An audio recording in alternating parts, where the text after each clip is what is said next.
Hey guys, welcome back to Father Fragrance. I'm Tyler. I'm super excited to be doing our newest ranking video.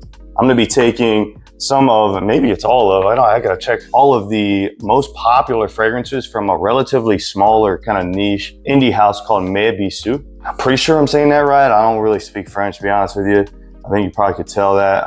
So I'm giving it my best shot. I'm pretty sure that's how you pronounce that. Anyways, I'll take a look at all of these fragrances. I'll give you pretty much a relatively succinct review of each of the fragrances, and then I'm gonna rank them against one another. I'll also then kind of wrap it up and let you know which ones I think are great, good, bad, somewhere in between, and whether they're worth your money or worth checking out at all, okay? So this is gonna be a fun one. You're not gonna miss this. Let's go ahead and cue that intro music and get this thing kicking, baby.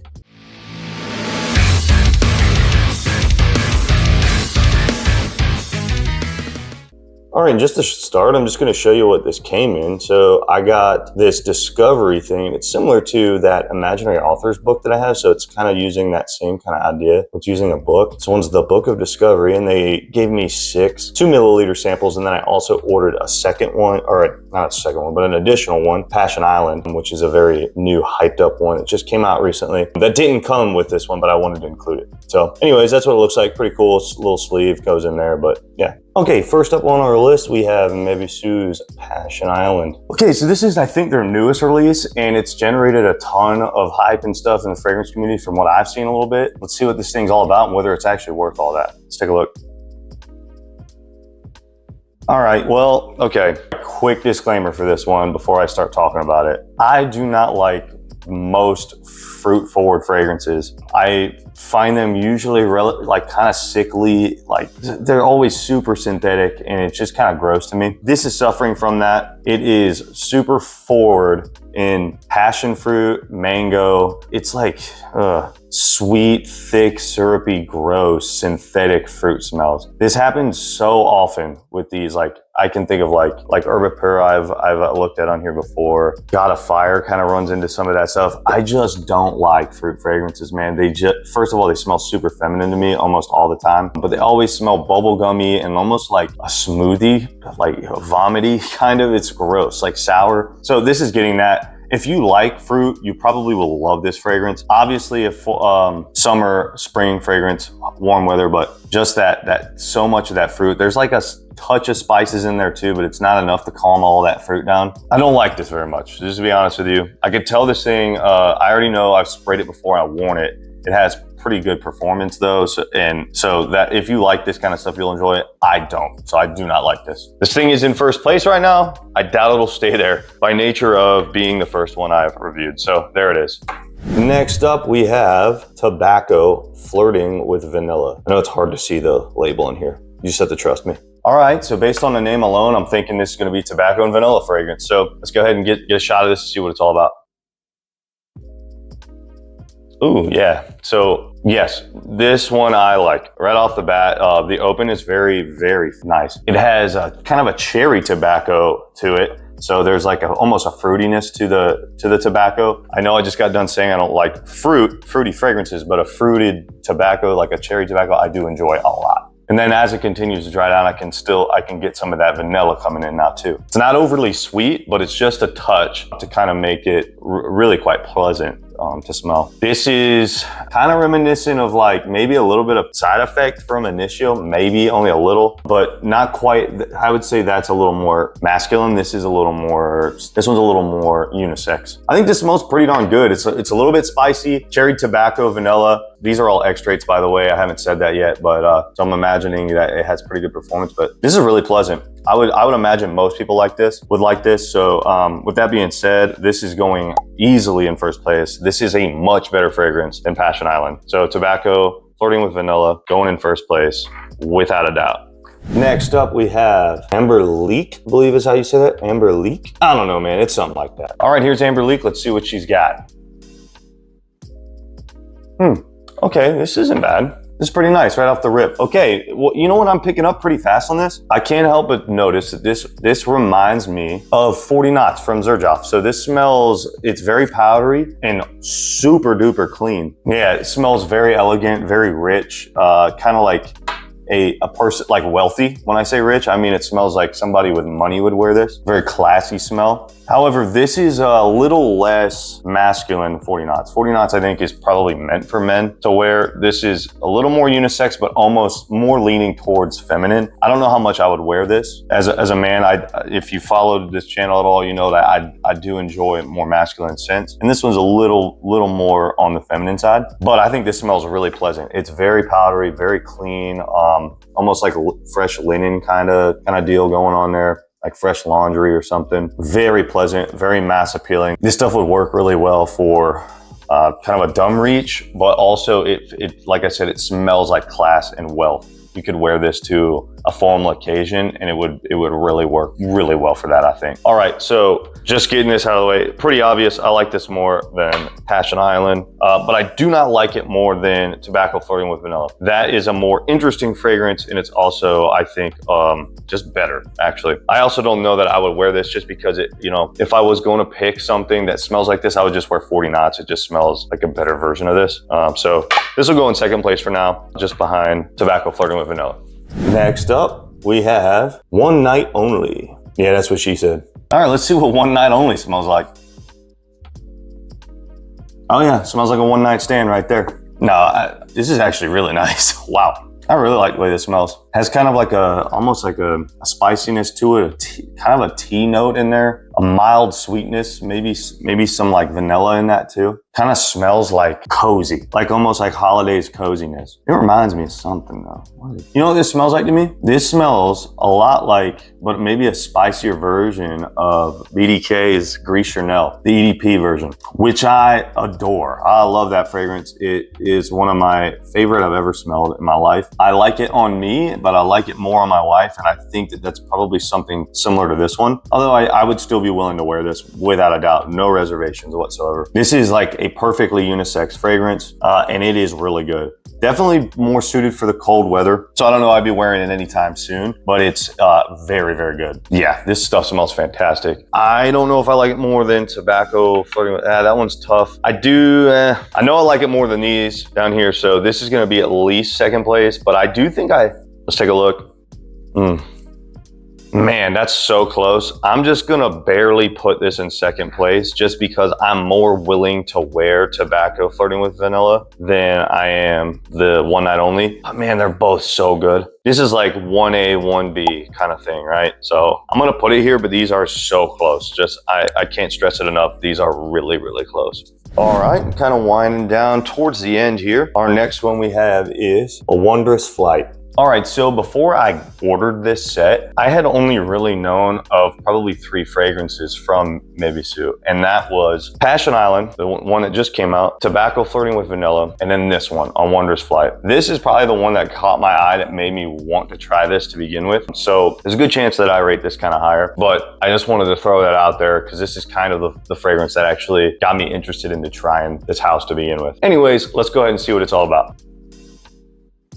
Okay, beautiful open. This thing is a citrus, like grapefruit and ginger bomb, okay? It punches hard when it comes out. That opens strong. This is kind of in the same vein as Tiger and Vibrato. If you watched my review of Vibrato, you know that that is possibly my favorite warm weather fragrance ever made. Okay, this smells very similar to that, like very, very close. I would venture to say most people who aren't familiar with either of them, if you were to put them on a, you know, side-by-side tester strip and let them dry down, people would be like, those smell super alike. I don't know which one's which, but there are some subtle differences. So the difference between this one and Vibrato, because I think they smell them more alike than maybe that and Tiger, is this guy has, it's kind of a drier finish on there. So where Vibrato has that kind of like woody, like powdery, kind of dry down and it sticks throughout, makes it super, it kind of gives it that kind of elegant edge to that freshness. This one stays really dry it's hard to explain, but if you smelled them both, you would know what I'm saying. It has more of a bite to it, right? Like think of a drier and sweeter wines. Vibrato would be like a sweeter red or something. This would be a super dry version of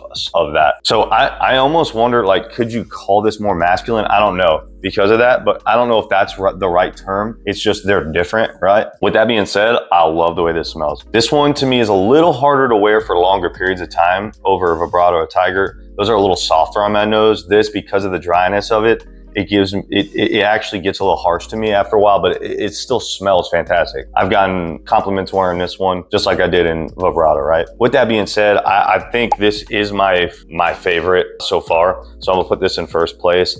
And not that surprising, one of my favorite DNAs of all time. So, and this is executed very well. It smells very good. Next up, we have Balle Rouge.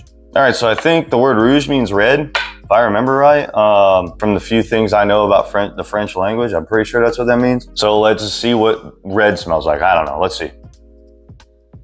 All right, it's not great open, to be honest with you. It kind of smells like a cheap, like lip gloss. Like I remember being in middle school and all the, the girls running around, they had their like flavored lip glosses and stuff and you could smell it. This reminds me of like a cheap cherry lip gloss kind of. On the open, but as it's drying down though, it does smell a little better than that. Yeah, it has more of like a spiced kind of touch to it towards the end here as it's drying down some more, which is good because honestly that opening was kind of terrible to be frank. This is it's definitely getting better. Now it has more of like a powdery lipstick nature to it. I don't know, so if you're familiar with something like that, like kind of reminds me of Dior Homme Intense if it were made for women. This is a pretty feminine fragrance. There's virtually no way I'd ever wear this, to be honest with you. Like this is just too feminine for me. Again, these are all kind of marketed as unisex, but this one I just could not see a man wearing. But hey, if you want to, more power to you. I'm just saying it. I just wouldn't imagine it would be very popular with men. This is interesting though. So as I keep going back to it, it is smelling better. I guess the open in particular, I don't enjoy it. Yeah, it has more of a kind of an irisy spiciness to it now and a little bit of a fruit. Maybe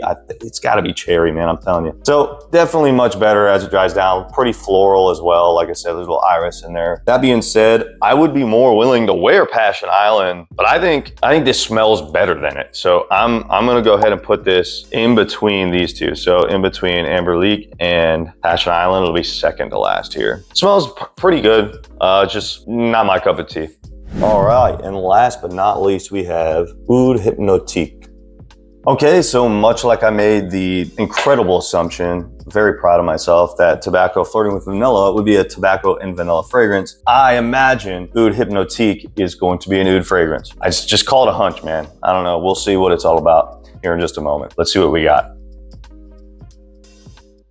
Okay, yeah, so obviously an oud fragrance, right off the bat, you're getting plenty of it. Yeah, it wastes absolutely no time in this opening. It is clearly there. The other thing I'm smelling is kind of a rose floral in there and some spices. Don't know what they are. It just has like a spiciness in there. Oud fragrances are very polarizing. Some people, some of them are kind of easy to wear. Others they're a little more challenging, right? It's a kind of an interesting smell.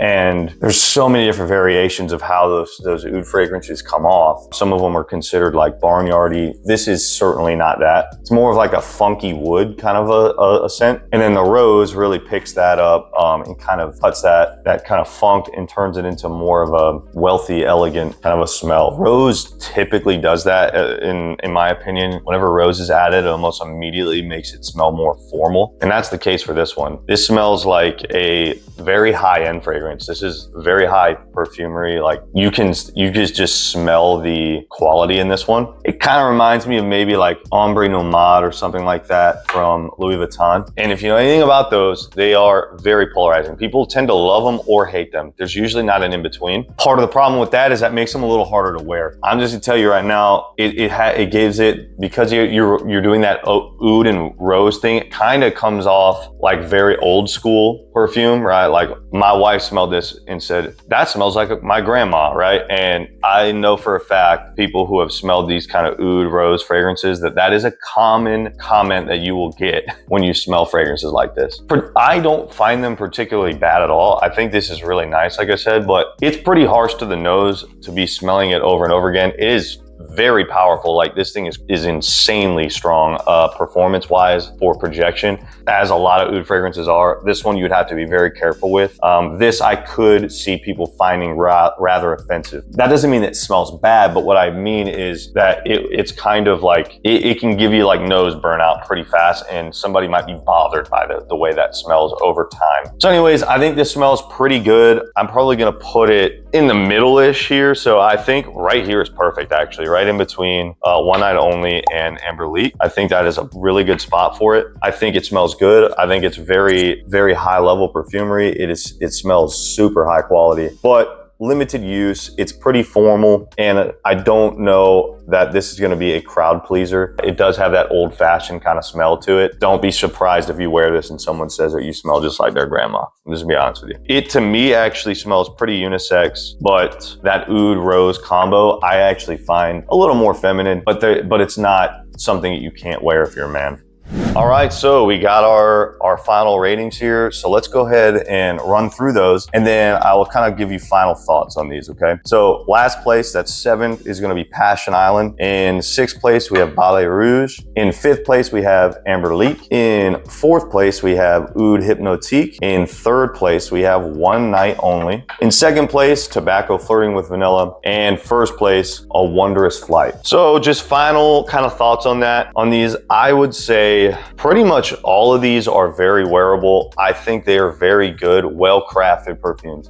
This is all very, very good stuff. These are all great fragrances, with the exception of Passion Island for me. I just don't like these super fruity fragrances. They smell vile to me. I'm just gonna be completely honest with you. But I know that this kind of scent DNA, this like God of Fire, kind of like, you know, super fruity, fresh kind of smell, this super synthetic stuff. People love this stuff. To me, it just smells like somebody puked in a smoothie, okay? I'll just be honest. That's what it smells like to me, but you might love it. All the rest of these, I think, are wearable, very easy to wear for the most part. The only one that's a little tough would be Oud Hypnotique, and that's simply because it is very polarizing scent DNA, okay? I think that these first 3, though, are fantastic. I love them. I think they smell fantastic. This is a Wondrous Flight, Tobacco Flirting with Vanilla, and One Night Only. Those are very, very good. I think are crowd pleasers. You could wear those in most places and people would find them very pleasant. I think that they are the most likely 3 fragrances out of this lineup that if you were to smell them, anyone who's watching this, that you would like these probably over any of these. With the exception being Passion Island, because I know a lot of you guys like that stuff.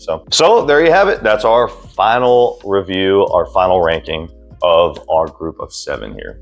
All right, guys, there you have it. That's going to wrap it up for us today. I hope you enjoyed this, and if you didn't, I'm sorry about that, but I'm glad you stuck around this long to watch. I got another video very similar to this one coming up very soon on City Rhythm. So if you're interested in checking that one out, make sure you subscribe so you don't miss those, so you can see which ones are good, bad, worth your money, or suck. I know the frequency of videos have dropped. I've been a little more busy with work and such. I've been traveling and things like that. But I'm gonna try my very best to get you at least 1 a week, but we're shooting for 2 every week. Got a few more reviews coming very soon as well, so keep your eye on that. Thank you guys so much for joining me again today. I've been Tyler. This is Father Fragrance. In the meantime, you already know, stay smelly, y'all.